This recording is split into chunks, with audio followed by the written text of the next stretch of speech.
Bismillahirrahmanirrahim. Assalamualaikum warahmatullahi wabarakatuh.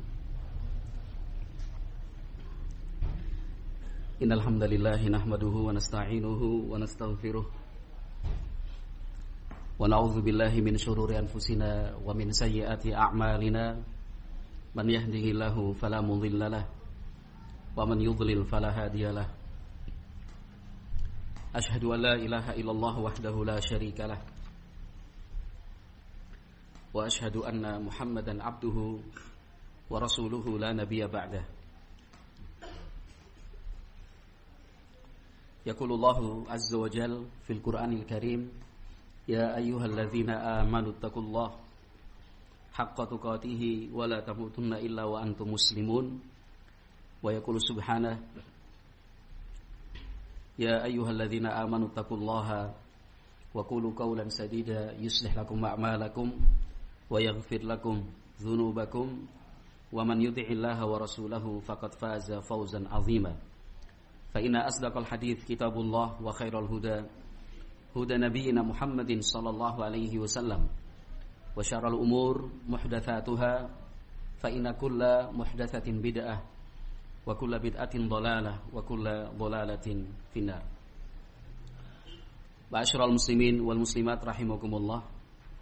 Alhamdulillah, segala puji, puja, syukur, sanjungan tiada henti mudah-mudahan selalu diingat dan tidak dilupakan untuk kita berikan kepada Zat yang Maha Pemurah, Maha Pengasih, lagi Maha Penyayang. Puji dan syukur kita kepada Allah Subhanahu wa ta'ala yang terus memberi kesempatan bagi kita berbenah diri, yang tidak memberikan hukuman setiap kali kita melakukan kesalahan. Andaikan setiap kesalahan yang kita lakukan langsung diberi hukuman, apa jadinya kita? Dan mungkin kita sudah tidak ada lagi di dunia. Allah Azza wa Jalla menjelaskan di dalam Al-Quran, walau yu'akhidullahu an-nasa bima kasabu ma taraka ala dhahrihi min dabbah. Seandainya Allah Subhanahu wa ta'ala menghukum setiap pelaku kejahatan yang ada di atas muka bumi ini, ma taraka ala dhahriha min dabbah, maka tidak ada lagi makhluk yang tersisa di atas muka bumi ini. Semua dihukum karena setiap saat dan hampir tiap waktu selalu saja kesalahan kita perbuat. Maka ini menjadi salah satu dari sekian banyak alasan kenapa kita harus selalu bersyukur kepada Allah Subhanahu wa ta'ala. Karena sesungguhnya Dia adalah Zat yang Maha Pengasih lagi Maha Penyayang. Bentuk kasih dan sayangnya Allah untuk umat, untuk manusia adalah diberi kesempatan, terus diberi kesempatan berbenah diri. Mudah-mudahan apa yang kita lakukan bersama di kesempatan hari ini pun termasuk dari usaha dan ikhtiar kita dalam berbenah diri, memanfaatkan kesempatan yang telah Allah Subhanahu wa ta'ala berikan. Salawat dan salam semoga selalu kita curahkan untuk Nabi kita Muhammad sallallahu alaihi wasallam yang sepanjang hidupnya sampai menghembuskan nafas yang terakhir tidak pernah lelah, tidak bosan, tidak jenuh, mengajarkan kebaikan untuk umatnya. Dalam posisi dan situasi apapun, Nabi Muhammad sallallahu alaihi wasallam selalu berpikir, berikhtiar apa yang terbaik untuk umatnya. Maka beliau adalah teladan dan uswah kita, agar kita pun berusaha untuk tidak mengenal lelah, tidak mengenal kata bosan dalam beramar ma'ruf nahi mungkar, dalam menjalankan roda dakwah, melanjutkan estafet perjuangan para ulama sebelum kita, memahamkan Islam kepada umat Islam itu sendiri, yaitu Islam yang sudah diajarkan oleh Nabi Muhammad SAW, lalu dilanjutkan oleh sahabat-sahabatnya, generasi tabi'in, dilanjutkan tabi'ut tabi'in, sampai hari ini para ulama-ulama Islam dan yang akan terus nanti di masa akan yang datang. Ma'asyiral muslimin wal muslimat rahimakumullah. Nah, setelah itu, setelah kita memuji Allah Azza wa Jalla dan juga mengingatkan salawat dan salam untuk Nabi Muhammad alaihi salatu wasallam, tentunya kita tidak boleh lupa untuk terus menerus mendoakan kebaikan untuk pemerintah kita. Sebab salah satu prinsip Ahlus Sunnah, akidah lurus yang diajarkan oleh Nabi Muhammad sallallahu alaihi wasallam adalah mendoakan kebaikan untuk pemerintah. Bukan mencaci maki, bukan merendahkan, apalagi sampai melaknatnya. Nah, karena mencaci maki, mendoakan kejelekan, melaknat pemerintah itu tidak akan memperbaiki keadaan. Justru sebaliknya memperburuk keadaan. Nah, justru semakin memperburuk keadaan.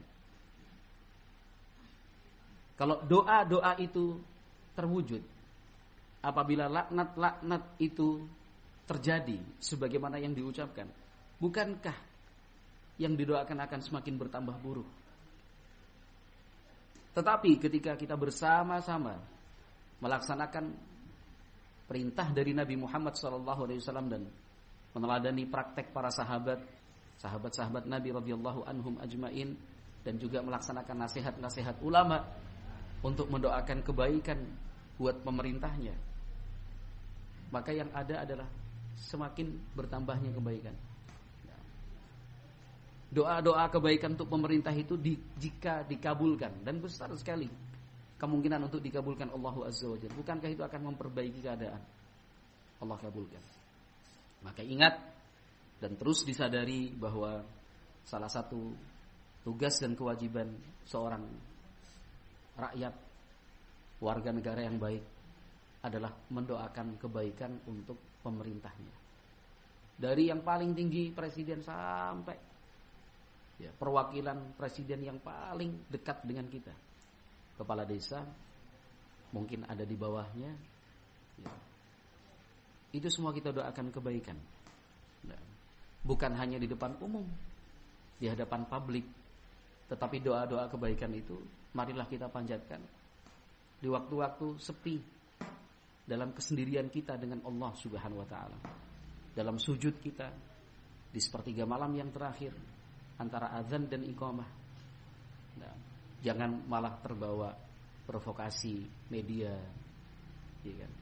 Propaganda dan agitasi yang dilakukan oleh pihak-pihak yang punya kepentingan buruk, ya, supaya membenci pemerintahnya, agar memusuhi penguasa, ya, agar mendukung usaha-usaha perlawanan dan penggulingan kekuasaan misalnya. Nah, tidak terpengaruh dengan hal-hal yang seperti itu. Prinsip yang diajarkan oleh Nabi Muhammad alaihi salatu wasallam adalah isma'u wa ati'u. Dengarlah, taatilah penguasamu selama bukan maksiat yang diperintahkan. Kalau maksiat yang diperintahkan, kata Nabi Muhammad alaihi salatu wasallam, man kariha min amirihi syai'an falyasbir falyatahammal. Kata Nabi Muhammad alaihi salatu wasallam, siapa saja yang melihat sesuatu tidak dia suka, dibenci dari penguasanya, sabarlah, tahan diri. Itu perintah dari Nabi Muhammad alaihi salatu wasallam, jelas tegas, falyasbir, bersabarlah. Tidak ada pilihan yang lain. Fa innama 'alaihim ma hummilu wa 'alaikum ma hummiltum. Karena mereka penguasa punya tanggung jawab yang akan dipertanggungjawabkan di hadapan Allah Subhanahu wa taala oleh mereka sendiri, dan kita, kata Nabi, fa 'alaikum ma hummiltum. Kalian sebagai rakyat juga punya tanggung jawab yang harus kalian pertanggungjawabkan nanti di hadapan Allah Subhanahu wa taala. Nah, kalau misalkan pemerintah penguasanya tidak melaksanakan tugas-tugasnya, menuntut hak-haknya ditunaikan, tapi hak-hak sebagai rakyat ternyata tidak diperhatikan, tidak diberikan, itu sudah pernah ditanyakan oleh para sahabat kepada Nabi Muhammad SAW. Sudah ditanyakan, wahai Rasulullah, in qamat alaina umara. Wahai Rasulullah, kalau misalkan ada penguasa, mereka menuntut hak-haknya, tetapi tidak memberikan hak-hak kami. Fama ta'muruna, apa perintah Anda buat kami? Apa yang harus kami kerjakan wahai Rasulullah sallallahu alaihi wasallam? Nabi Muhammad alaihi salatu wasallam membimbing tu'adduna ma'alaikum wa tas'alunallaha alladzi lakum. Laksanakan tugasmu, kewajibanmu, hak-hakmu, mintalah kepada Allah Subhanahu wa taala. Selesai. Itu solusi, jalan keluar terbaik. Tapi enggak usah tapi-tapi dah. Jangan pakai perasaan, jangan mainkan akal. Ya, jangan gunakan konsep-konsep yang ternyata justru datangnya dari luar Islam. Ya, yang unjuk rasa lah, yang demonstrasi lah, tidak. Ya, itu bukan cara-cara yang diajarkan oleh Islam. Nabi Muhammad memerintahkan kita falyasbir wal yatahammal, sabar dan tahan diri. Itu solusi yang terbaik. Nah, sampai kapan sabarnya? Itu juga pernah dinanyakan oleh para sahabat Ansor kepada Nabi Muhammad SAW. Sampai kapan? Kata Nabi, isbiru hatta talqauni 'alal haudi. Hadis riwayat Muslim. Sabarlah kalian. Sampai kapan? Sampai kalian berjumpa denganku di telaga nanti pada hari kiamat.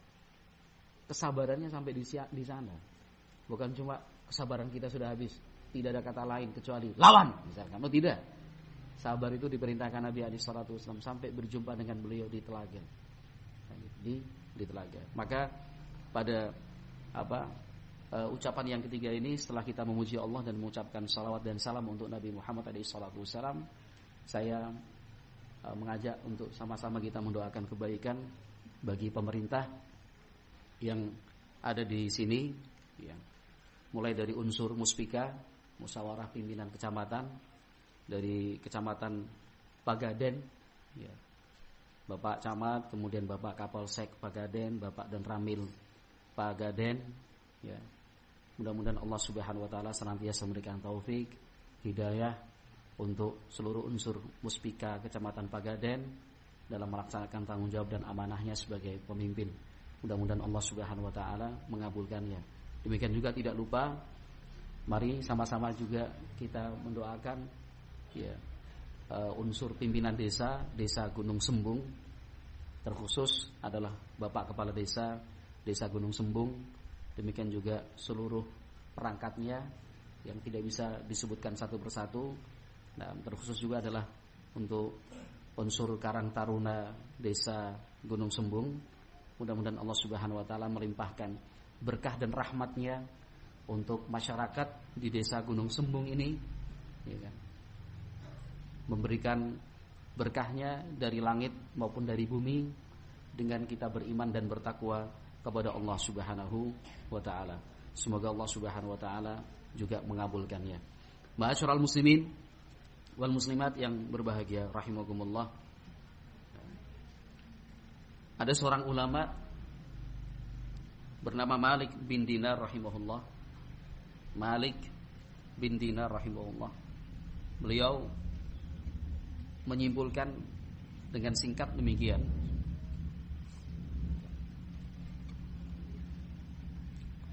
Ini suaranya bisa didengar ya?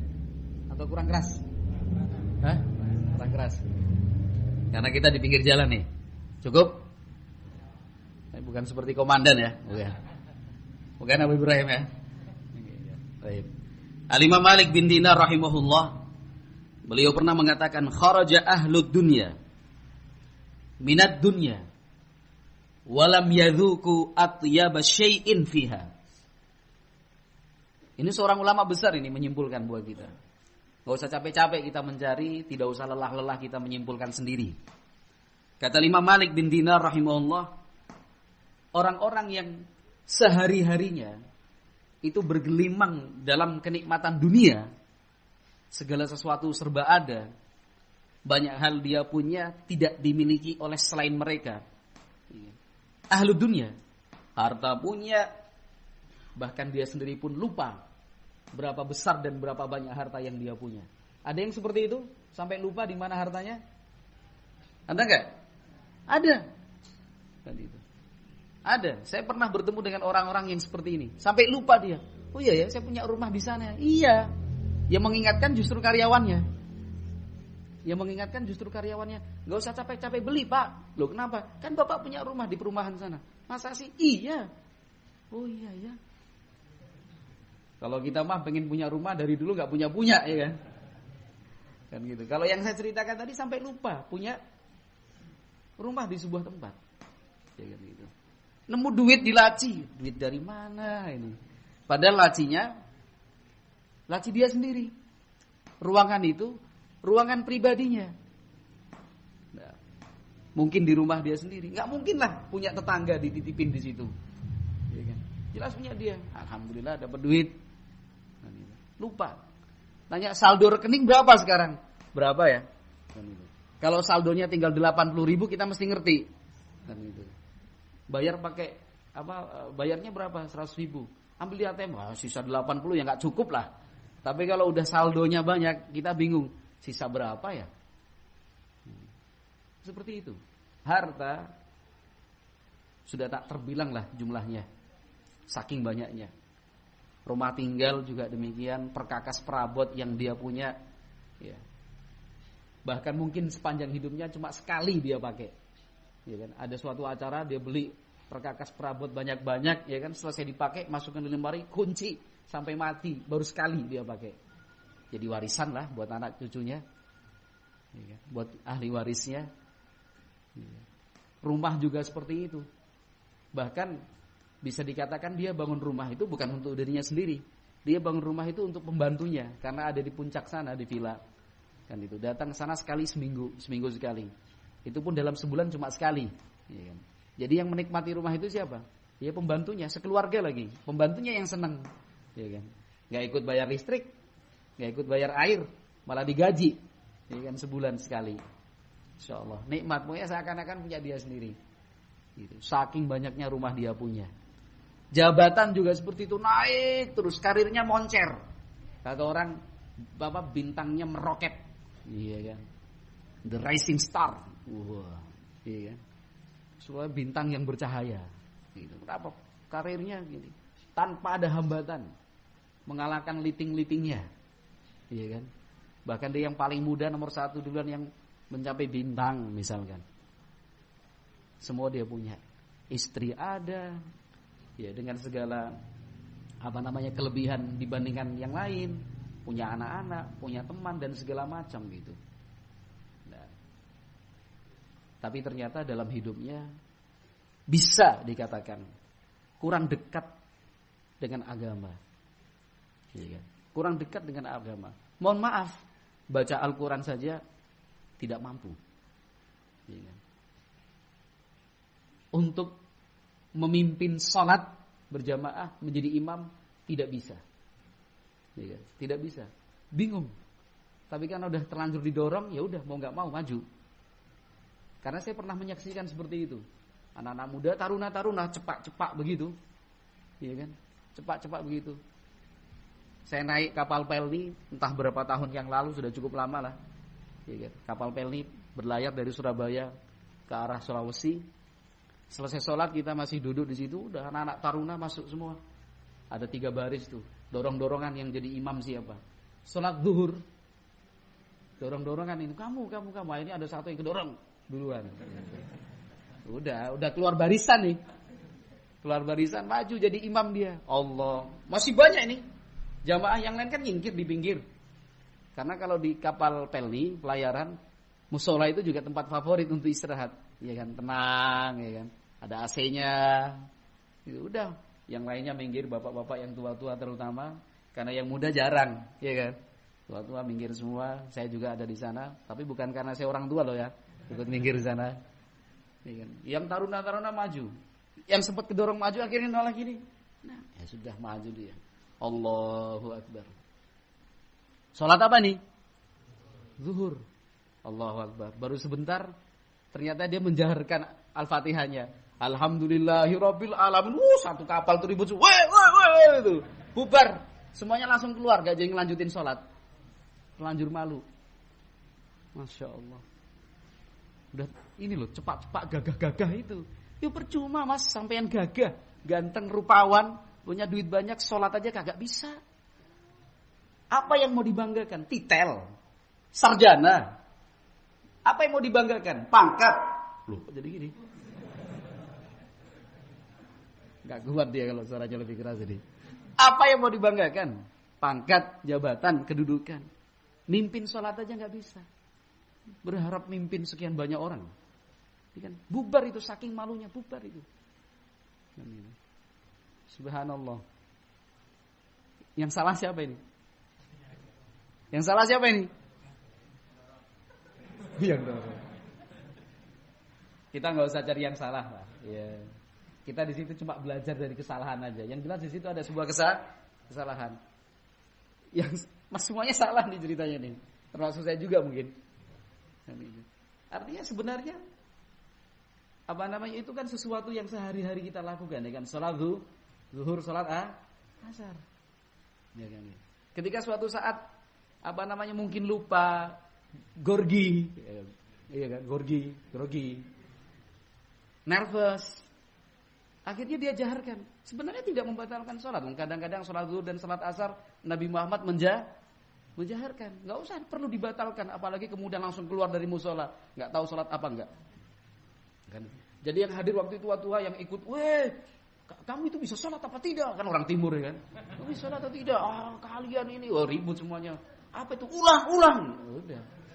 Ya jelas sudah gorgi, tambah digituin, tambah gorgi lagi dia. Nervous, bubar. Itu contoh nyata seperti itu. Percuma kan? Untuk sholat aja ternyata nggak bisa. Kan itu. Berwudu juga demikian. Ternyata nggak ngerti cara berwudu yang baik itu seperti apa. Kalau sholat aja nggak paham, tata cara berwudu pun tidak bisa.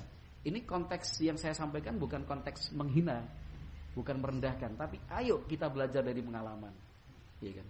Supaya itu tidak terjadi pada diri kita, agar itu tidak dialami oleh anak-anak kita ataupun cucu-cucu kita. Nah, mereka kalau secara hitung-hitungan materi, ya. Kalau dalam perspektif dunia, ya kan? Sudahlah kita sama-sama sepakat orang sukses berhasil lah. Semua jenjang kehidupan itu sudah dia tempuh, sudah dia raih, bahkan pada posisi tertinggi paling atas. Tapi kata Imam Malik bin Dinar rahimahullah, kharaja ahlu dunya minad dunya walam yadhuku atyaba syai'in fiha. Ya. Yang artinya mereka orang-orang yang hidupnya tenggelam dan bergeliman dalam kenikmatan-kenikmatan dunia. Saat mereka meninggalkan dunia ini, ternyata walam yadzuku atyab syai'in fiha. Ternyata mereka tidak pernah merasakan hal yang paling menyenangkan di dunia ini justru. Jadi jangan cemburu. Ya, jangan ngelus dada. Kan gitu. Lihat orang lain terlihat senang dan bahagia karena punya apa-apa, sementara kita cuma menyaksikannya lewat di depan kita gini, ya kan? Motor kita kecepatan paling maksimal 50 km per jam, kotak, yang sana, kita lampu merah, jangankan merah, kuning aja udah nggak berani, hijau aja sudah mau kuning kita langsung berhenti. Karena kecepatan motor kita nggak ngejar gitu, ya kan? Takut kuning terus tetap aja, pas tengah jadi merah. Kalau yang lain kuning aja tetap berani, kenapa? Dapat. Karena kecepatannya tinggi. Kita motornya tak, bonceng istri sama anak bayi lagi, ya kan? Sabar. Ya.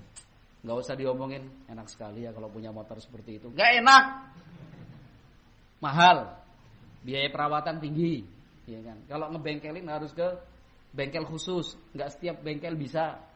Spare partnya mahal, bahan bakarnya juga mahal. Kepikiran kalau akan dicuri orang. Udah, mending motor kita aja. Kan itu pencuri aja mau lihat, buat apa diambil. Kunci ditinggal di motor aja kita tenang gitu. STNK disimpan di jok kita juga gak kepikiran. Nggak usah. Kan itu. Belum tentu yang kita lihat bahagia betul-betul bahagia. Jangan dikira orang yang kelihatannya gembira ternyata sungguh-sungguh gembira, belum tentu. Itu menyimpan galau tuh di hati. Dan saya yakin banyak dari kita pernah mengalami seperti itu. Ya Pak Bambang ya? Oh, ya. Tadi pagi baru cerita Pak Bambang masalahnya. Kita pikir, wah karirnya bagus, kemana-mana dikawal, mau masuk mobil pintunya dibukain, ya kan? Semua serba disiapin. Orang-orang, iya Pak, iya Pak, iya Pak. Bos perusahaan, manajer, ya kan? GM lagi, general manager, ya kan? Sudah, semua manajer ada di bawah dia. Ternyata dia untuk tidur nyenyak aja susah. Dalam satu hari satu malam mau tidur 8 jam supaya sehat, nggak bisa. Ya kan? Malam harus terima laporan, dibaca, diteliti, ditandatangan, ya kan?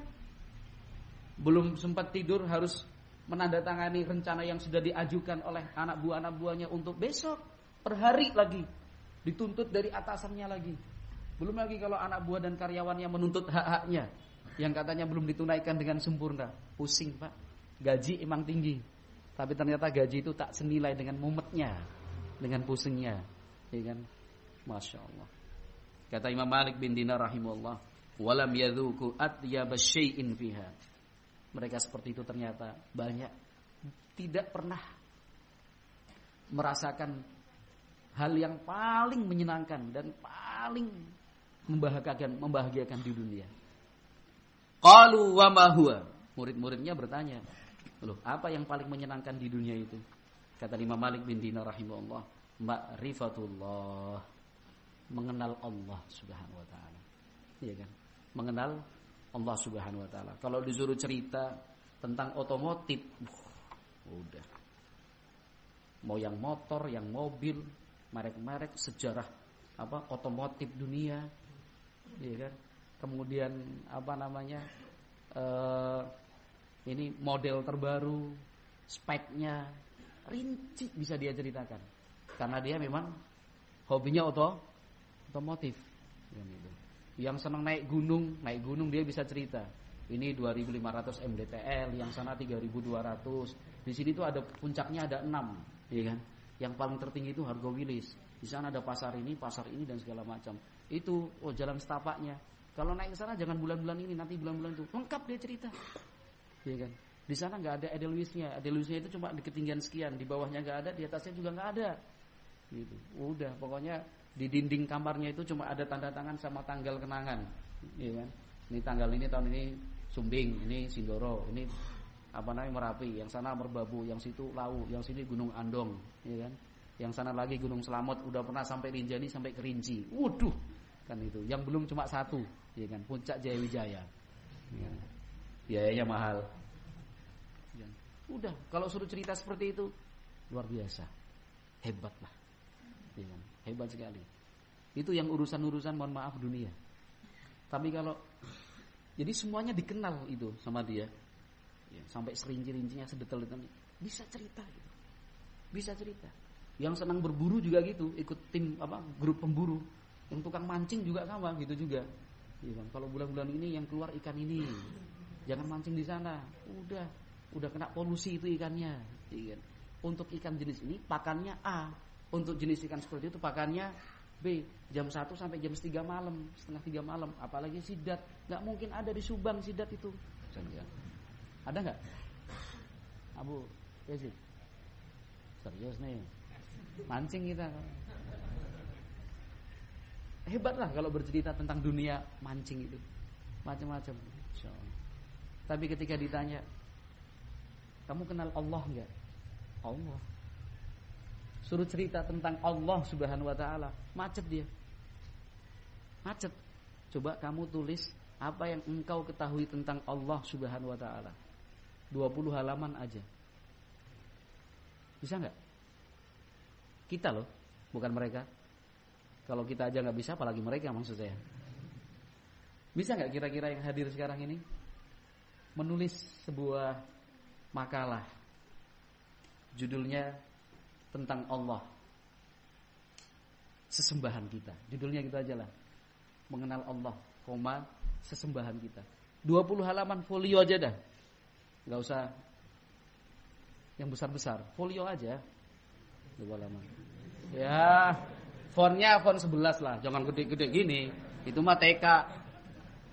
Iya. Ya fontnya font 11, font 12, kertas folio, tulisan tangan. Jangan ketik. Kalau ketik ketahuan copy paste dari Google nanti. Judulnya apa? Mengenal Allah, sesembahan kita. Gak usah ditujukan ke orang lain, tujukan pada diri sendiri aja. Kira-kira kita mampu nggak menulis 20 halaman itu? Allah apa ya? Kalau misalkan nggak bisa nulis, rekaman aja suara. Coba nanti pulang ke rumah, ya kan, sendiri, biar nggak malu kalau ketahuan istri, apalagi sama anak-anak. Ya kan?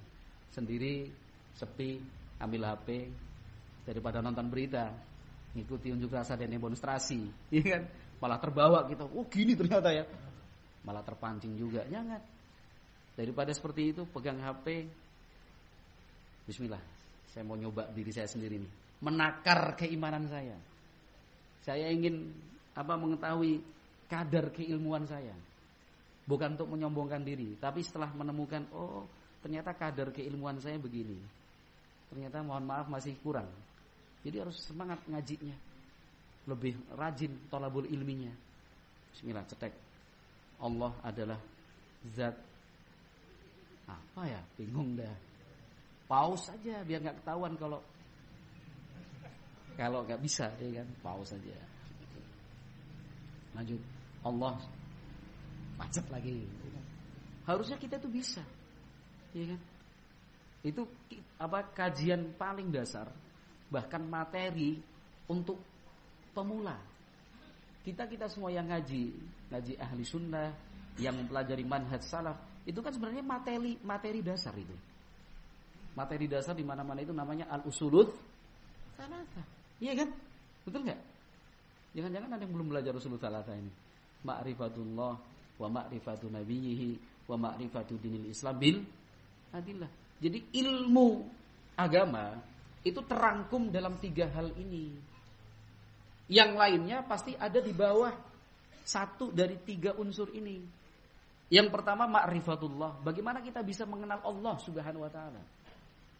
Yang kedua kita mengenal Nabi Muhammad sallallahu alaihi wasallam. Yang ketiga kita mengenal agama ini lengkap dengan dasar-dasar hukumnya, bukan cuma katanya, bukan cuma kalau tidak salah, tapi dibangun di atas sebuah keyakinan yang kuat. Islam itu adalah agama yang mengajarkan rahmat dan kasih sayang. Bukti-buktinya sangat banyak. 1, 2, dalilnya 3, dalilnya, contohnya 4. Jadi Islam itu bisa bercerita seperti itu. Nabi Muhammad SAW adalah seorang nabi yang diutus Allah Subhanahu wa taala, nabi yang terakhir, penutup para nabi dan rasul. Bisa bercerita tentang Nabi Muhammad SAW. Kalau yang sedang disinggung tadi di depan adalah ma'rifatullah, mengenal Allah Subhanahu wa taala. Kita bisa menulis, kita bisa menjelaskan tentang siapakah Allah Subhanahu wa taala. Begitu. Itu yang paling atyab syai'in fid dunya. Sesuatu yang paling menyenangkan itu adalah mengenal Allah Subhanahu wa taala. Yang tidak kenal Allah, apalagi mengingkari keberadaan dan wujud Rabbul Alamin. Tidak ada Tuhan, tidak ada pencipta, semuanya terjadi dengan sendirinya saja. Ya kan? Teori-teori seperti itu, ya kan? Teori evolusi, ya kan? Teori penciptaan dunia, ya kan? Yang ledakan besar, yang teori-teori itu kan menggiring kita untuk menyimpulkan bahwa alam semesta ini terjadi dengan sendirinya, ya kan? Teori nebula, teori Big Bang, ledakan yang besar sehingga menimbulkan planet-planet bumi, terus kehidupan awal itu di sini. Manusia itu dulu dari kera, ya kan? Intinya apa? Tidak ada pencipta di sana. Itu meracuni pemikiran-pemikiran generasi muda Islam. Tidak sadar itu dibawa ke sana. Nauzubillah. Ya, nauzubillah. Tidak merasakan atyab syai'in fiha. Sesuatu yang paling menyenangkan di dunia. Jadi yang paling menyenangkan di dunia itu, mohon maaf, bukan materi, tapi ketika bisa merasakan kedekatan dengan Allah Subhanahu wa taala. Ibnu Bashar rahimahullah itu pernah bercerita, ada satu rombongan satu rombongan para penuntut ilmu agama, para pencari hadis Nabi sallallahu alaihi wasallam itu sama-sama melakukan perjalanan ke Iskandaria. Ya, sebuah kota di Mesir, ya. Di Iskandaria. Kalau sekarang namanya kota apa? Alexandria ya. Kota pelabuhan itu. Iskandaria. Taib. Ini yang bercerita adalah Ibnu Bashar rahimahullah. Famararna binahrin. Dalam perjalanan itu kami melintasi sebuah sungai. Yuqalu lahu Nahrul Urdun. Sungai itu disebut dengan Sungai Yordan. Faqa'atna nastarih. Nah, karena sudah tiba di tepi sungai, kami lalu duduk untuk istirahat. Wa kana ma'a Abi Yusuf kusairatun yabisatun. Salah satu dari rombongan namanya Abu Yusuf itu punya potongan-potongan roti yang sudah kering. Ya. Kalau kita sebutnya dengan ransum kering, ya. Ransum kering itu potongan-potongan roti yang sudah kering, keras. Fa'alqaha baina aidina fa'akalnaha wa hamidnallaha azza wa jalla. Nah, kemudian potongan-potongan roti yang sudah kering keras tadi itu diambil oleh Abu Yusuf, kemudian diletakkan di hadapan kami. Kami makan dan kami memuji Allah Subhanahu wa taala. Roti kering. Roti kering. Enggak enak lah. Pernah merasakan roti kering? Ya. Apa ya? Roti bagaya. Oh, kalau roti bagaya mah sudah enak gitu. Memang dibuat kering kan? Kalau ini aslinya basah, roti basah, tapi dia mengering. Berarti orang mana kok tahu bagaya segala? Orang Ambon? Orang Awang? Oh, Karawang tapi pernah ke sana. Tahu bagaya ini. Gitu. Jadi itu tadi, makanan itu kalau suasana normal hari-hari biasa nggak akan dilihat, nggak akan dilirik. Nah, diletakkan di depan rombongan itu terus diambil dimakan. Fakumtu as'a atanawalu ma'an li Ibrahim fabadara Ibrahim fadakhala an-nahra hatta balagal ma'u ila rukbatayhi. Nah, kemudian saya, kata Ibnu Bashar, turun ke sungai karena sungainya masih jernih. Sungainya masih jernih zaman dulu. Masih jernih, ingin mengambilkan air sungai sebagai minuman rombongan. Salah satunya yang hadir waktu itu Ibrahim bin Adham. Nah, ternyata Ibrahim yang ingin saya ambilkan air itu justru mendahului saya masuk sungai.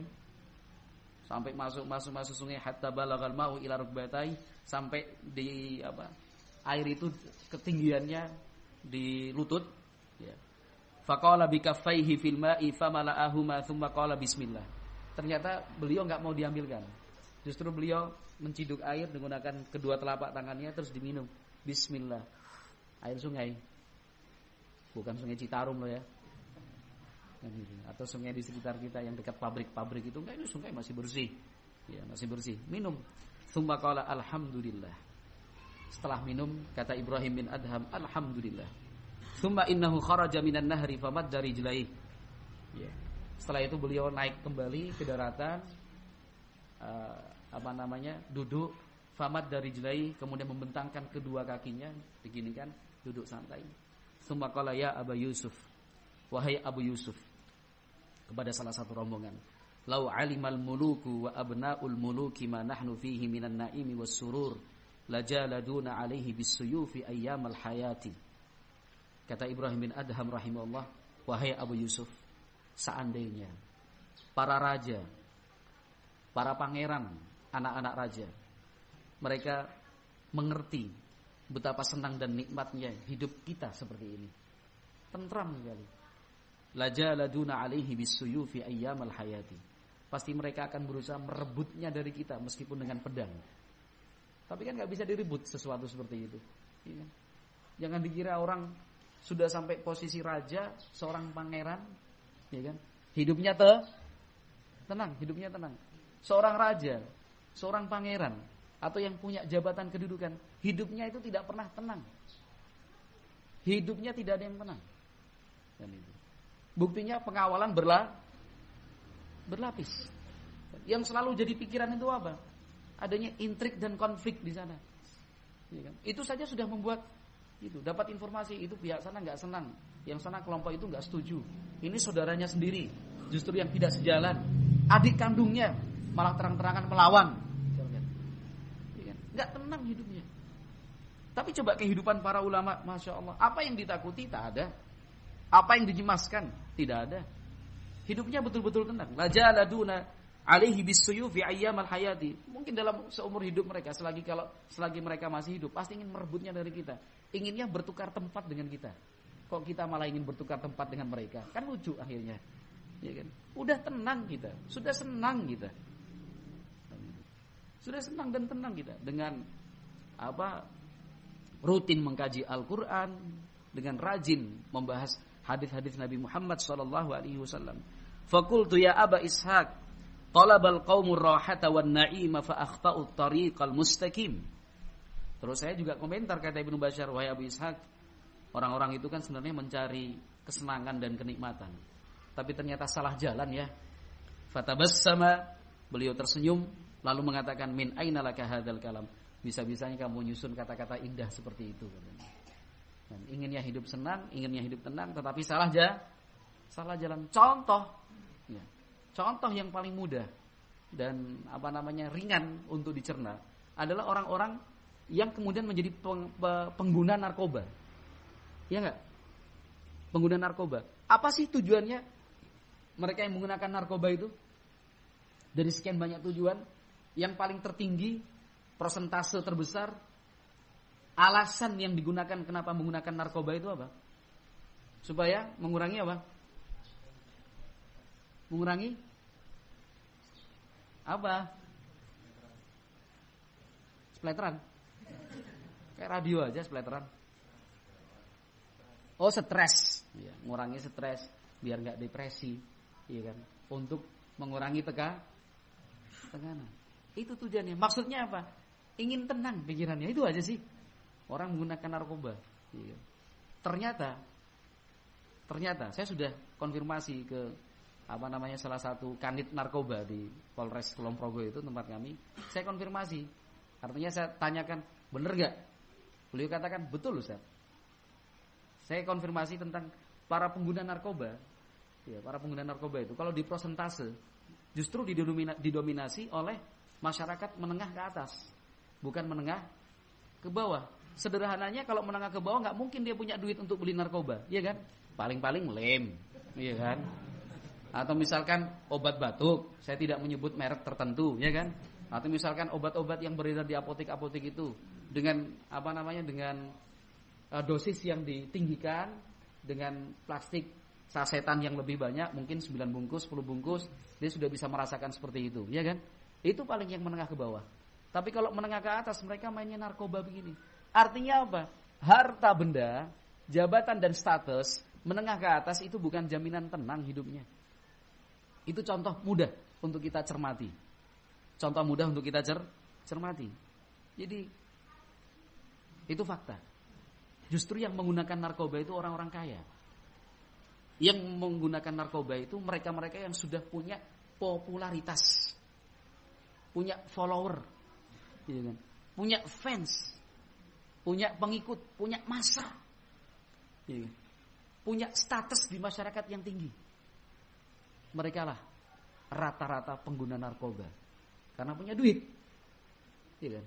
Punya, yang sudah tertangkap nyatakan tobat, wah saya menyesal, saya begini. Ditanya baik-baik kenapa? Iya, karena tuntutan kerjanya tinggi, karena saya stres, karena saya depresi, dan karena tekanannya itu sangat tinggi sekali. Jadi pengen beberapa saat ngefly lah, ya kan? Bisa terbang dikit sampai Paris, gitu. Dan sampai London atau Oxfordnya di sana. Waduh, tenang, begitu. Harganya sampai 1 juta, 1.500.000. Insyaallah. Kalau kita mah 1.500.000 bukan cuma buat tenang, kan itu. Bisa buat tidur nyaman, bukan cuma untuk sendiri. 1 juta itu sudah bisa nyenengkan satu pondok itu. Iya kan? Hari-hari ini kan kambing murah. 450.000 udah lumayan dapat 1 ekor. Udah gede tuh. Ya kan? 450.000 hari-hari ini kan hari-hari murahnya kambing tuh. Dapat uang 1 juta, belilah 1 ekor kambing, ya kan? Beli beras ya 20 kilo. Kalau yang sekilonya 10.000 kan ada 200.000 dan 650. Sisa 350. Minta siapa yang masakin dikasih upah misalkan 200.000, sudah 850. Sisa 150.000. Yang 100.000 beli buah-buahan, yang 50.000 beli es batu. Yang murah. Kebanyakan tuh es batu 50.000. Ya 30.000, yang 20.000 beli galon air galon lah. Bisa dapat ya 3 galon tambah 1.000. Kalau 1 galonnya 7.000. Udah. Kan gitu. Ngundang ikhwan-ikhwan. Ya yang ingin makan siang dengan lauk kambing, silahkan datang ke pondok kan itu. Ya di Masjid Khairul Ansar lah, sebaik-baik penolong. Ya kan. Dan itu 1 juta bukan cuma buat tenang satu orang, tapi sekian banyak orang bisa senang, menyenangkan itu. Kan itu. Yang makan terakhir, yang paling terakhir makan kambing paling terakhir kapan? Idul Adha kemarin. Dari Idul Adha sampai hari ini belum sempat makan kambing. Kenapa? Mahal. Kan itu. Mending belikan tuh beras, ini kesempatan nih. Udah berapa bulan gak makan daging kambing. 1 juta rupiah. Sudah bisa menyenangkan banyak orang. Tapi kalau narkoba 1 juta cuma untuk 1 orang, itu pun juga ketakutan kalau ketangkep. Iya kan? Gak tenang akhirnya. Pengen tenang tapi tidak tenang. Itu contoh. Nyata sekali. Betul apa yang dikatakan para ulama. Bahwa lau alimal muluku wa abnaul muluki ma nahnu fihi minan na'imi was sururi la jaladuna alaihi bisuyufi ayyamal hayati. Andaikan para raja, para pangeran, anak-anak raja, mereka mengetahui betapa nikmat dan senangnya hidup yang kita jalani. Hidup seperti itu. Roti kering, minumnya air sungai, duduk di tepi sungai, kemudian kakinya diselonjorkan begini. Orang kaya keluar uang banyak untuk buat sungai buatan di belakang rumahnya. Iya kan? Biaya perawatannya tinggi. Buatnya juga tinggi. Iya kan? Jasa buat taman itu tinggi apa enggak? Tinggi. Itu jasa. Enggak bisa ditentukan berapa harganya, berapa rupiahnya. Buat sungai buatan di belakang rumahnya. Iya. Menikmatinya cuma sekali. Karena setelah itu airnya udah warna hijau. Iya kan? Enggak ngalir. Ya, tapi mereka ini santai ya, insyaallah. Dan itu luar biasa. Nah, ingin cari jalan bahagia tapi salah jalan. Ya.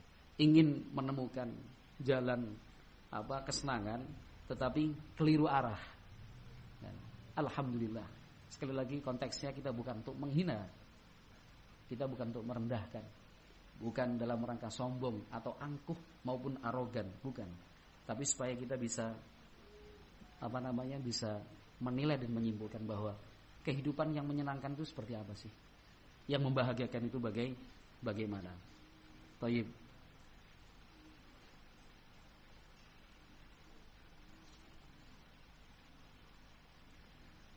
Al-Hasani rahimahullah, salah seorang ulama, ketika menyebutkan firman Allah Subhanahu wa taala dalam surat An-Nahl ayat 97. Di dalam ayat 97 surat An-Nahl itu Allah Subhanahu wa taala berfirman, "Man 'amila salihan min dzakarin aw untha wa huwa mu'minun falanuhyiyannahu hayatan thayyibah wa lanajziyannahum ajrahum bi ahsani ma kanu ya'malun." Artinya, man 'amila salihan, barang siapa beramal soleh, barang siapa beramal soleh, min dzakarin aw untha, laki-laki maupun wanita, sama, yang laki-laki, yang wanita, yang pria, yang perempuan, sama. Wa huwa mu'minun, dan dia beriman kepada Allah Subhanahu wa taala. Falanuhyiyannahu hayatan thayyibatan, akan kami karuniakan untuknya kehidupan yang baik, kehidupan yang thayyibah. Walanajziyannahum, akan kami berikan untuknya sebagai balasan ajrahum, pahala, bi ahsani ma kanu ya'malun, yang berkali-kali lipat lebih baik dibandingkan apa yang dia perbuat. Itu janji dari Allah Azza wa Jalla, akan mendapatkan kehidupan yang thayyibah, kehidupan yang tenang, kehidupan yang menyenangkan, kehidupan yang menyejukkan. Untuk siapa? Janji ini Allah berikan untuk mereka yang amila salihan, beramal saleh. Untuk laki-laki saja? Tidak. Untuk perempuan juga sama. Untuk perempuan juga, untuk perempuan saja? Bukan. Perempuan dan laki-laki kesempatannya sama. Tidak ada yang beda. Asalkan beramal saleh sesuai bidangnya masing-masing. Di sana ada amalan saleh yang dibuka untuk laki-laki maupun perempuan. Ada juga beberapa ragam amalan saleh yang memang diperuntukkan bagi kaum laki-laki. Ada juga amalan-amalan saleh yang memang diperuntukkan bagi kaum wanita. Sudah masing-masing itu ada bagiannya. Dia tempuh, dia jalani amal saleh ikhlas karena Allah Azza wa Jalla, maka balasannya falanuhyiyannahu hayatan thayyibah, akan kami karuniakan untuknya kehidupan yang thayyibah. Apa yang dimaksud? Kata Al-Hasani rahimahullah, la narzuqannahu ta'atan yajidu ladzataha fi qalbih. Artinya akan kami karuniakan untuknya ketaatan yang dia lakukan itu bisa memberikan kelezatan yang dia rasakan di dalam dirinya. Jadi nikmat, tidak merasa berat. Dia senang, tidak terbebani. Dia sholat dengan riang gembira, dia puasa tidak merasa disiksa. Kalau dia bersedekah, tidak dia rasakan susah. Berbakti kepada orang tua, dia jalani dengan semangat, menyala-nyala. Dia bantu tetangganya, juga seperti itu. Betul-betul dia menemukan kesenangan, kepuasan. Tapi bagi siapa? Man amila shalihan, yang mau beramal saleh. Nah, yang mau beramal saleh. Nah, ma'asyiral muslimin wal muslimat rahimakumullah, amalan saleh itu banyak sekali. Pintu-pintu yang bisa kita pilih, kita buka, lalu kita masuki.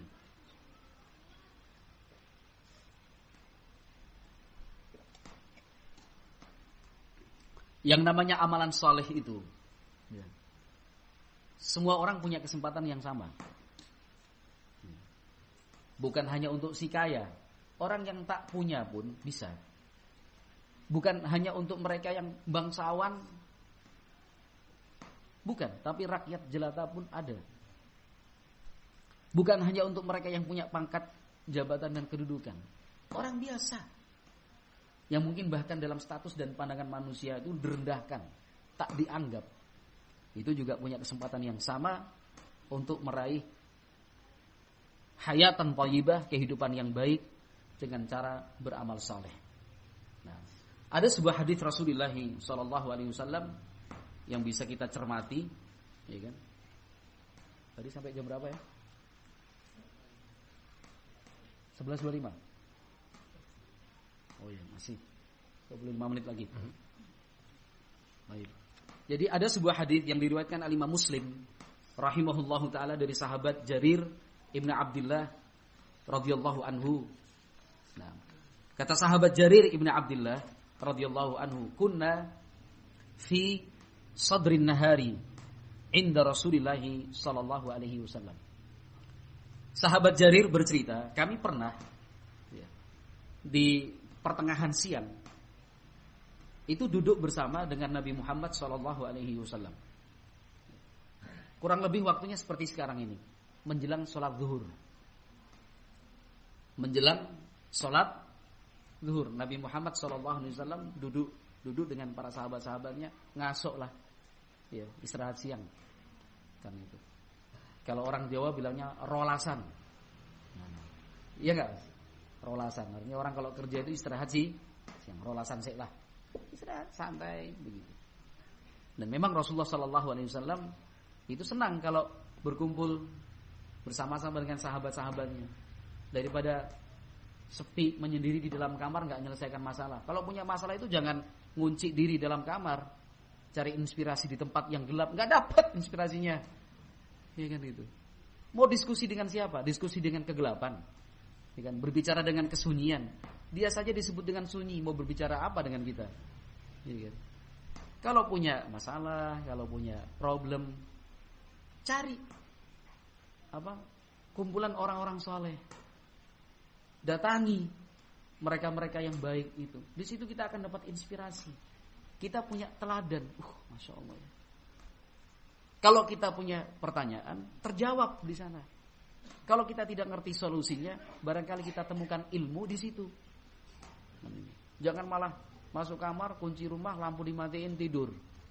Berharap mimpi. Mimpi apa? Iya kan? Itu bukan solusi. Nah, berkumpul. Cari majelis ilmu. Temukan orang-orang soleh. Faja'ahu qaumun uratun mujtabin nimar mutaqallidis suyuf. Dalam situasi seperti itu, dari arah kejauhan itu kelihatan satu rombongan datang. Ternyata rombongan tamu. Keadaan mereka sangat memprihatinkan sekali. Pakaiannya sudah terlihat tidak layak dipakai. Bajunya udah lusuh. Alas kaki yang mereka gunakan sudah tidak pantas lagi lah. Sobek, tipis.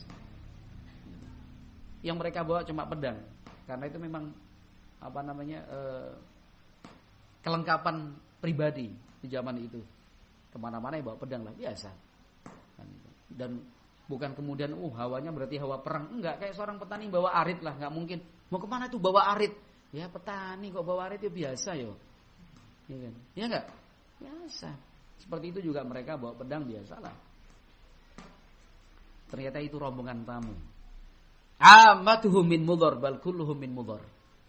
Kata sahabat Jarir bin Abdullah, rata-rata mereka itu berasal dari kabilah Mudhar. Bahkan semuanya itu dari Mudhar. Mudhar itu sebuah kabilah besar di negeri Yaman. Jadi ribuan kilometer mereka menempuh perjalanan. Ya. Ribuan kilometer mereka tempuh perjalanan jauh. Datang menemui Nabi Muhammad SAW untuk belajar agama. Kalau cuma Cikarang nggak sampai 1000 kilometer lah. Apalagi Karawang lebih dekat lagi. Ini ribuan kilometer mereka tempuh itu. Nggak naik mobil, nggak naik bis, bukan. Sebagian ini bahkan jalan kaki bergantian dengan kendaraan seadanya. Itu mereka menemui Nabi Muhammad SAW. Fatama'ara wajhu Rasulillah SAW lima ra'a bihim min tilkal faqah. Kata Jarir bin Abdullah radhiyallahu anhu, Rasulullah SAW terlihat wajahnya langsung berubah sedih. Kelihatan seperti orang terpukul. Sedih. Kenapa? Lima ra'a bihim min tilkal faqah. Karena melihat itu tadi. Kondisi rombongan tamu yang sangat menyedihkan, memprihatinkan. Dan itu. Fadakhala thumma kharaja. Lalu Nabi Muhammad SAW masuk rumah. Tidak berapa saat kemudian beliau keluar. Karena rumah Nabi memang bersampingan dengan masjid. Nabi masuk rumah, tidak berapa lama lagi kemudian keluar. Fa amara Bilalan fa adzana thumma qama thumma shalla fa khataba.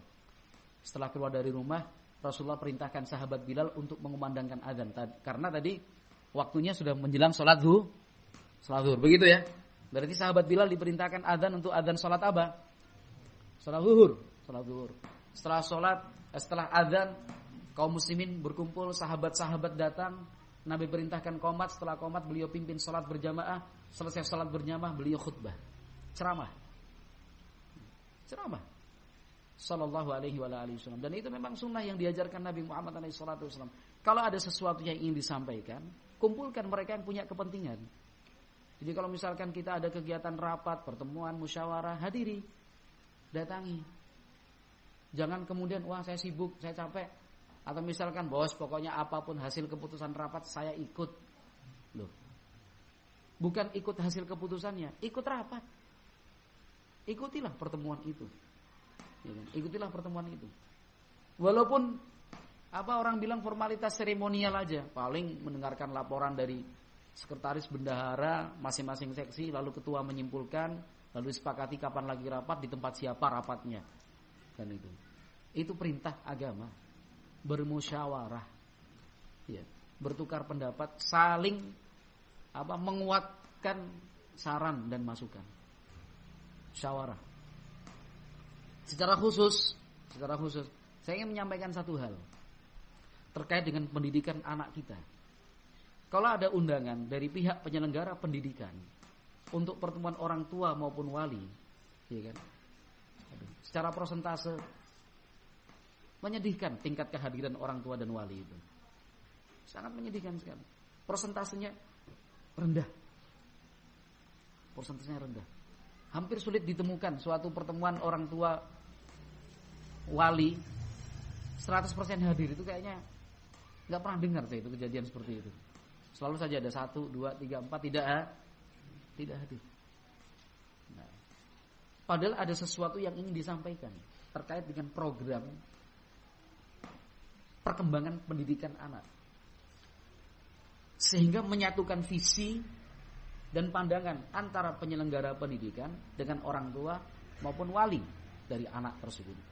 Kalau visinya beda, pandangannya sudah arahnya sudah tidak sama, kacau nanti anak-anak. Nah, ada sesuatu yang tidak bisa diwakilkan dengan tulisan, mustahil disampaikan lewat SMS, tidak bisa diungkapkan lewat WhatsApp atau yang semisalnya, harus disampaikan secara langsung lisan. Hadiri. Itulah pengorbanan orang tua untuk masa depan anak-anaknya yang sibuk, yang padat aktivitasnya. Sesuaikanlah. Toh undangan itu juga tidak langsung datang. Hari ini ada pertemuan, baru kemarin sore undangan disebar. Tidak. Minimal biasanya seminggu sebelum pertemuan sudah disampaikan, agar kita sebagai orang tua bisa mempersiapkan diri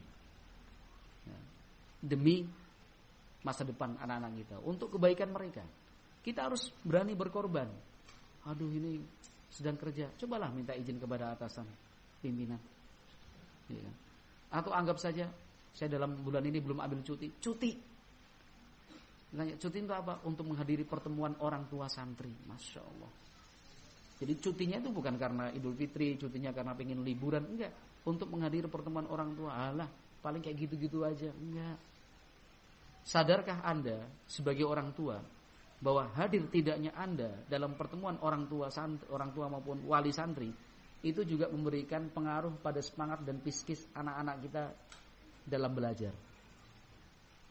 Kalau saya kan melakukan penelitian walaupun cuma sederhana, saya juga mengambil sampling walaupun cuma beberapa saja. Ternyata itu mempengaruhi semangat belajar anak-anak kita. Ketika yang lainnya datang, orang tua, temannya cerita, wah abiku datang bawa oleh-oleh. Temannya juga gitu, abiku dari tadi malam nginep di sini. Iya kan? Yang lain, aku nanti siang diajak abiku makan bakso. Dianya bengong. Abi kok nggak datang? Pengaruh apa enggak? Pengaruh. Nah, saya udah sampling loh ini, nggak bisa dibantah loh. Sampling itu maksudnya saya ngambil sampel anak-anak didik santri-santri itu, saya tanya kan itu, ya pakai interview dikit-dikit lah. Piye perasaanmu? Apa yang kalau misalkan pertemuan orang tua abimu nggak datang, ya nganulah saat sedilang nih. Kelihatan murung dia. Yang lainnya digandeng orang tuanya, dia cuma bengong gini. Akhirnya dia menggandeng tiang. Ya. Yang lain tangannya digandeng orang tuanya, dia gandeng tiang menggangin gini. Yang lainnya udah sama orang tuanya, bahkan sama ayah ibunya, abi dan uminya. Ya, sampai abi dan uminya sampai sewa satu kamar mungkin apalah biar bisa ketemu sama anaknya. Masya Allah, diizinkan sama pengurus karena pengurusnya juga paham itu kesempatan untuk menambah spirit, menambah semangat, memompa dan menyuntik semangat belajar anak-anak. Misalkan, Ustadz, saya datang sekeluarga sama ibu sama adik-adiknya anak saya si Farhan itu, boleh kami menginap satu malam bersama? Oh silakan, tafadhol. Itu pengurus yang bijak. Oh nggak bisa Pak, nanti menimbulkan kecemburuan. Bukan, kan itu sudah fasilitas, silakan.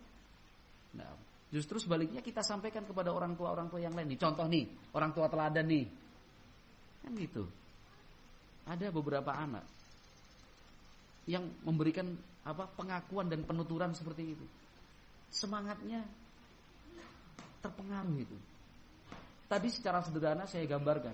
Temannya bilang, woi abiku baru datang. Yang lain, abiku dari tadi malam. Kan gitu. Yang ini nanti siang aku diajak makan bakso. Dan ini malah sama umiku juga. Dia bengong. Abiknya kemana? Abinya nggak datang. Itu penting sekali. Jadi kalau ada sesuatu yang memang penting disampaikan, kumpulkan. Rasulullah SAW juga mengumpulkan sahabat-sahabatnya. Karena sahabat Bilal itu diperintahkan untuk memanggil. Ya. fanada munadin as-salatu jami'ah. Dikumpulkan, ayo kumpul, salat. Setelah salat, kaum muslimin berkumpul, Nabi Muhammad SAW berkhutbah. Beliau membaca 2 ayat dalam Al-Quran. Yang pertama, ayyuhan nasu taqu rabbakumul ladzi khalaqakum min nafsin wahidatin wa khalaqa minha zawjaha wa batha minhuma rijalan katsiran wa nisaa'a wa taqullaha alladzi tasaaluna bihi wal arham innallaha kana 'alaikum raqiba. Ayat kedua yang dibaca Nabi, ya ayyuhalladzina amanu taqullaha wal tanzur nafsun ma qaddamat lighad. 2 ayat ini dibacakan oleh Nabi Muhammad sebagai pembuka. Ayat yang pertama menjelaskan tentang fase kehidupan manusia dari pertama sampai tersebar luas seperti ini. Umat manusia yang semula dari min nafsin wahidah, dari satu jiwa, yaitu Adam alaihi salam, ayah kita semua, dan ibu kita Hawa alaihi salam. Dari sepasang suami istri, ayah dan ibu kita berkembang sampai sekarang ini. Dan ayat kedua yang dibaca oleh Nabi Muhammad SAW perintah buat kita semua mempersiapkan diri menghadapi kematian. Jadi bukan berpikir bagaimana kita survive hidup di dunia, bagaimana kita bisa makan dan minum di dunia dengan baik, punya tempat tinggal yang layak, bukan. Tapi mempersiapkan diri pada kematian, karena setelah kehidupan ini ada kematian. Lebih jauh lagi berpikir bahwa setelah kematian nanti ada kehidupan yang kekal abadi itu. Diingatkan oleh Nabi Muhammad SAW. Lalu Nabi Muhammad alaihi salatu wasallam bersabda, tasaddaqa rajulun min dinarihi, min dirhamihi, min thawbihi, min sa'i burrihi, min sa'i tamrihi, hatta qala walau bisyiki tamrah. Lalu Nabi Muhammad alaihi salatu wasallam mengajak sahabat-sahabatnya dalam khutbah itu. Kultum zuhur. Kata Nabi, alangkah mulianya orang yang mau sedekah dari uang dinar yang dia punya, uang emas, uang perak, pakaian, gandum, kurma. Bahkan Nabi mengatakan walau bisyikki tamrah. Alangkah mulia orang yang mau sedekah meskipun dengan secuil kurma. Artinya saat itu Nabi Muhammad alaihi salatu wasallam mengajak sahabat-sahabatnya, ayo kita bantu rombongan tamu. Kita tolong mereka karena memprihatinkan dan menyedihkan sekali kondisi mereka itu, para tamu-tamu yang datang itu. Ya kan, pakaiannya sudah lusuh, enggak layak lagi. Alas kaki mereka juga seperti itu, kelihatan susah, berat perjalanannya. Kasihan Nabi sallallahu alaihi wasallam. Rahmah yang beliau punya. Nah, maka di sini kita diajarkan oleh Rasulullah sallallahu alaihi wasallam untuk peka, sensitif kepada lingkungan. Bukan egois memikirkan diri sendiri, bukan. Tapi juga memikirkan orang-orang yang ada di sekitar kita. Peduli. Bukannya acuh tak acuh, bukan cuek. Peduli, kita punya kepedulian itu. Orang lain susah, kita juga ikut merasakan susah. Orang lain tertimpa musibah, bukan kemudian kita malah mentertawakannya. Syukurin loh, makanya dengerin kata orang tua. Bukan menasihati itu konteksnya, tapi malah menghina. Tapi kalau misalkan ditemui 4 mata, sabar. Sabar. Nasihat orang tua kita ikuti. Itu beda. Tapi kalau dengan intonasi seperti disyukurin, dengerin tuh kata orang tua. Nah, itu udah beda itu. Udah nadanya melecehkan, enggak boleh. Seperti ini.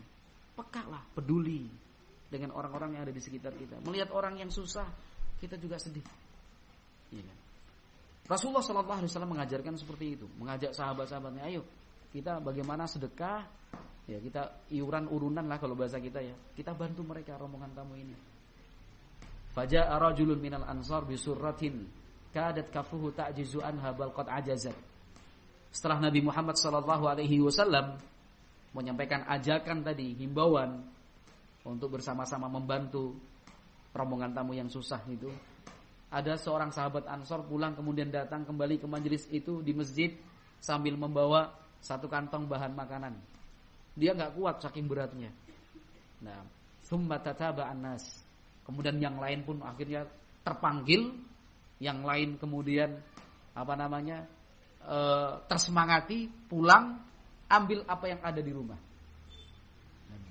Apa yang mereka punya? Bahan makanan, pakaian, uang.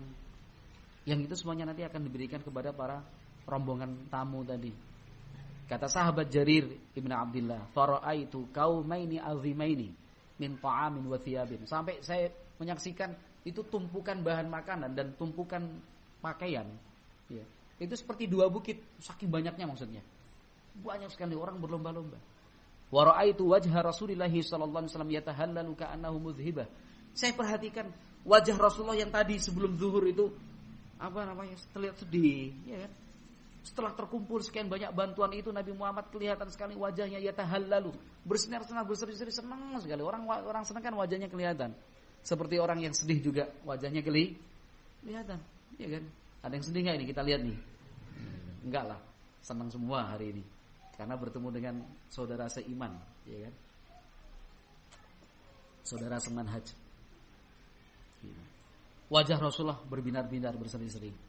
Di sana Nabi Muhammad sallallahu alaihi wasallam bersabda, "Man sanna fil Islami sunnatan hasanah, falahu ajrun wa ajru man amila biha ba'dah, la yanqusu min ujurihim syai'an. Wa man sanna fil Islami sunnatan sayyi'atan, alaihi wizruha wa wizru man amila biha ba'dah, la yanqusu min auzarihim syai'an." Kata Nabi Muhammad alaihi salatu wasallam, barang siapa memberikan contoh yang baik, dia dapat pahala, ditambah pahala orang-orang yang terinspirasi, ya kan? Akhirnya ikut-ikutan berbuat baik. Tambah itu 1 plus 10, 1 plus 20, 1 plus 30, sebanyak yang bisa dia bawa, yang dia ajak.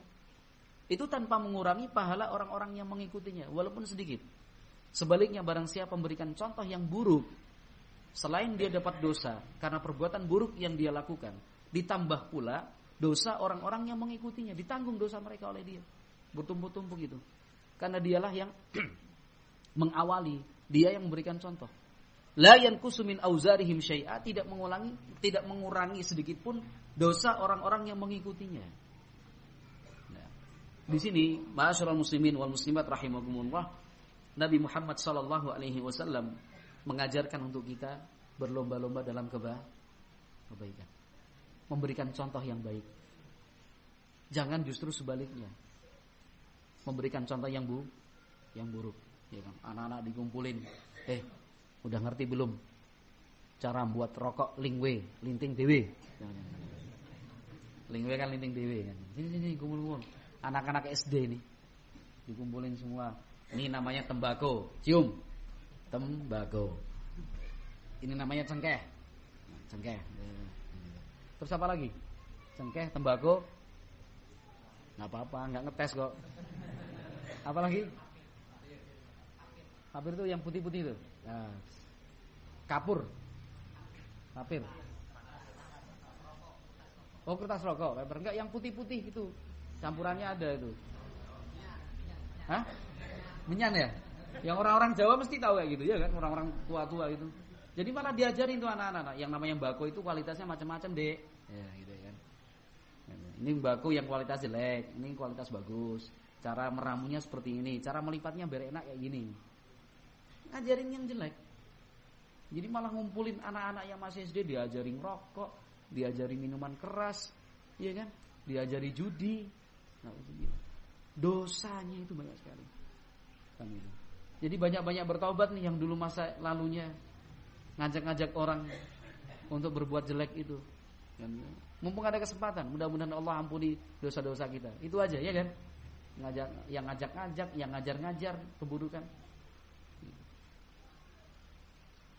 Bagi mereka yang mengajarkan kebaikan, pahalanya banyak sekali. Walaupun sebatas informasi. Nabi Muhammad SAW bersabda, "Man dalla ala khairin fahuwa kafa'ilihi." Orang yang sebatas memberikan informasi tentang sesuatu yang baik, itu seperti orang yang sudah melakukan kebaikan itu sendiri. Padahal nggak berbuat loh, dia cuma ngasih informasi aja. Kan gitu, ngasih informasi aja. Nah, ada proyek pembangunan masjid, misalkan. Masjid yang dikelola di atas sunnah Nabi SAW. Yang yang kita ceritakan ini dia nggak punya apa-apa, orang miskin lah. Orang miskin nggak punya apa-apa lah. Nah, tapi dia punya semangat untuk berbuat baik. Semangatnya apa? Memberikan informasi, berbagi. Dia punya kakak misalkan. Kakaknya tanya, "Dek, aku punya uang lebih nih, ada rezeki Allah kasih." Kan gitu. Kira-kira bisa dipakai buat apa? "Ah, Mas, buat bangun masjid aja. Amal jariah, Mas." masjidnya nanti itu insya Allah makmur. Karena didirikan oleh orang-orang yang memang senang sholat. Bukan didirikan supaya orang mau sholat. Beda ya.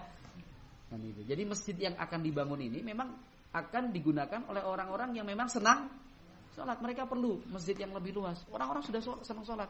Bukan gimana caranya kita bangun masjid di sebuah tempat supaya tetangga-tetangganya tertarik sholat. Bagus juga, sama. Tapi ini untuk memotivasi kakaknya biar bagus loh masjidnya. Kan itu. Nanti di situ juga dipakai untuk ngaji anak-anak. Oh iya. Kan itu. Ini ada titipan 21.350.000. Kan itu. Cuma ngasih informasi kan itu. Dikirim kemana, Dek? Oh, nanti tak tanyakan panitianya dulu. Tanya panitia, dikasih nomor rekening atas nama panitia pembangunan masjid, iya kan? Khairul Muhajirin misalkan. Ini kan Khairul Ansor, yang lain lah Khairul Muhajirin. Sebaik-baik orang yang hijrah ya kan. Karena udah bagus nih masjidnya kalau Khairul Ansor nih. Khairul Muhajirin.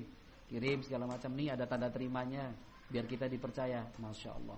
Kalau berdasarkan sabda Nabi tadi, Anda yang ngasih informasi, pahalanya sama seperti dengan orang yang infak 21.350.000. Sama. Enak kan? Enak. Enggak punya duit, tapi pahalanya sama dengan yang punya duit. Aktiflah. Kan itu. Dalam ta'awun berdakwah. Itu contohnya. Contoh yang kita kaitkan dengan judul, adapun pengembangannya nanti pada sesi yang kedua. Yang penting sudah kita kasih mukadimah, kita bawa materinya sampai pada inti materi yang disampaikan hari ini, yaitu apa? Bertahun dalam dakwah. Itu kan materinya kan? Bertahun dalam dakwah, kita sudah sampai masuk ke pintu intinya, ya kan? Tahun dalam dakwah, meskipun hanya sekedar memberikan informasi. Jangan berpikir yang namanya tahun dalam dakwah itu cuma untuk yang kaya-kaya aja. Ini ada proyek pembebasan lahan, ada proyek pembangunan pondok putri, untuk fasilitas yang santri putra, untuk perluasan masjid misalkan. Wah, aku nggak masuk. Kenapa? Duwe apa aku? Gua punya apa gua? Lo punya kemampuan untuk berbagi informasi. Lo. Iya. Itu tahun dalam dakwah. Kalau nggak punya duit, bisa ikut buat teh lah untuk tukang. Iya. Cukup dulu, kita kembangkan nanti pada sesi yang kedua insyaallah taala dengan memohon taufik dan pertolongan dari Allah Subhanahu wa taala. Wallahu a'lam bishawab. Kita cukupkan sekian. Subhanakallahumma wa bihamdika asyhadu an la ilaha illa anta astaghfiruka wa atubu ilaik. Assalamualaikum warahmatullahi wabarakatuh.